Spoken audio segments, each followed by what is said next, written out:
Chapter 94. The lost pillar of fire above the Ark of the Covenant. Say the elder, "We now admit that you are right to a certain extent, but not with everything. Therefore, you are lacking at least 20 years' experience. The temple looks like you have told us, but it was not always like this. For if you are able to think thoroughly and logically, you must necessarily accept the statement as undeniably true. If something true and real never existed, no person could ever think to replicate something false and untrue. Why does one in our over-informed time of all kinds of arts come across false diamonds, false pearls, as well as false gold and silver? We know that the Persians produce the best and finest scarves and other clothes, and also add to it the most durable colours according to their secret art, which is why their produce is highly valuable. But if you today visit the markets in Jerusalem, Sishar, or even Damascus, you must be a knowledgeable product expert, not to buy in our country produced counterfeits. Thus false and bad materials as original Persian for a high price what one normally would pay for Persian material. But what can be deduced from that? Behold, had these never been real diamonds, pearls, silver, and exquisite Persian materials, it would also never occur to any person to imitate such. And if the genuine were not so highly valued, then the fake imitations also would cease. For it would not occur to someone to imitate false limestone due to the limitless abundance of the real. And so can easily see that a false ark with the pillar of fire would never have been imitated if formerly an authentic and wonderfully true one had not been in existence. Says the speaker, by the name of Chiwa. Quite so. This is clear. But it begs the question, what took place in actuality by the Ancient One dying, so to speak? It still is in existence and is occasionally found on the spot of the false Holiest of Holies precinct, which nevertheless hardly ever happens these days because of the frequent visits paid to the Holiest of Holies hall, in spite of it being known very well that until hardly 30 years ago, no man beside the high priest, who had the right to sit upon Aaron's chair, could enter the Holiest of Holies, and even the high priest himself only twice a year, according to regulations. Only under exceptional circumstances was he allowed to enter the Holiest of Holies 3 or 4 times.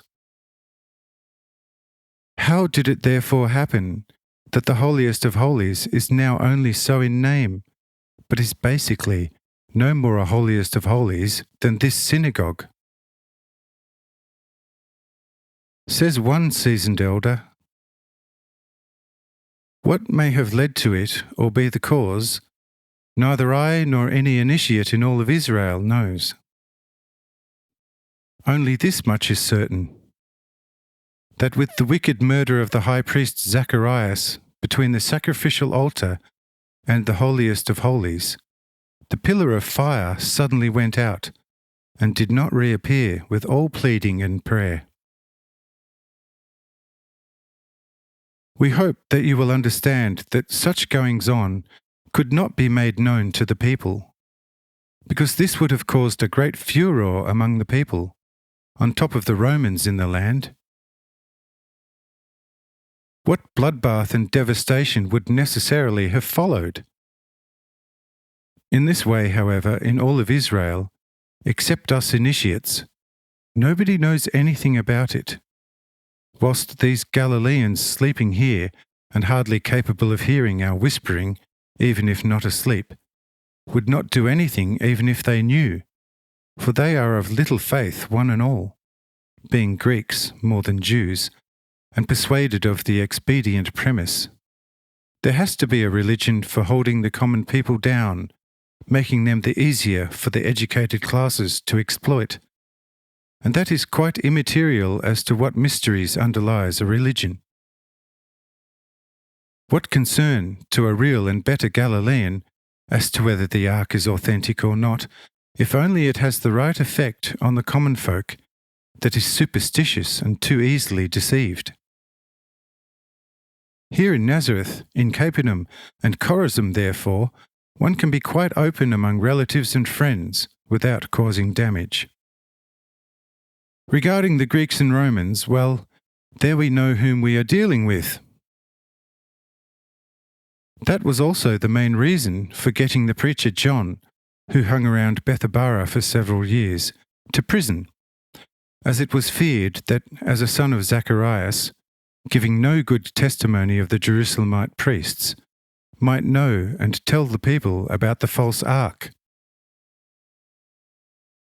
That is also the reason for persecuting the carpenter, because with his obvious gifts of prophecy, one feared he could reveal things to the people.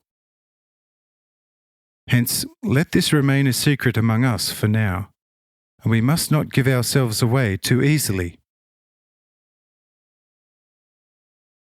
Says Chiwa, "This is, of course, a most exasperating tale. If only those down there near the main entrance overheard us." Says the elder, "Well, we actually mumbled more than spoke, and those down there will have heard very little, if anything. And even if they had heard anything, they are mostly Greeks and Romans and don't understand what we discussed among ourselves." Says Chiwa, "I nevertheless noticed the carpenter's son Jesus, the chief governor Cyrenius, the chief Jairus, the chief Cornelius, Faustus, and other officials." Says the elder, "These are people against whom we cannot guard ourselves anyway. It matters little whether these heard it or not. If these want to make it known to the people, then they are not likely to need our discussion, as they are likely to have for a long time known it is with the ark in the temple. And if they don't want to, then our discussion is not going to motivate them, and so we can be untroubled. But let us now see to it that this questionable thing is not broadcast by us. And if it has to be done in times to come, then utmost caution shall be needed."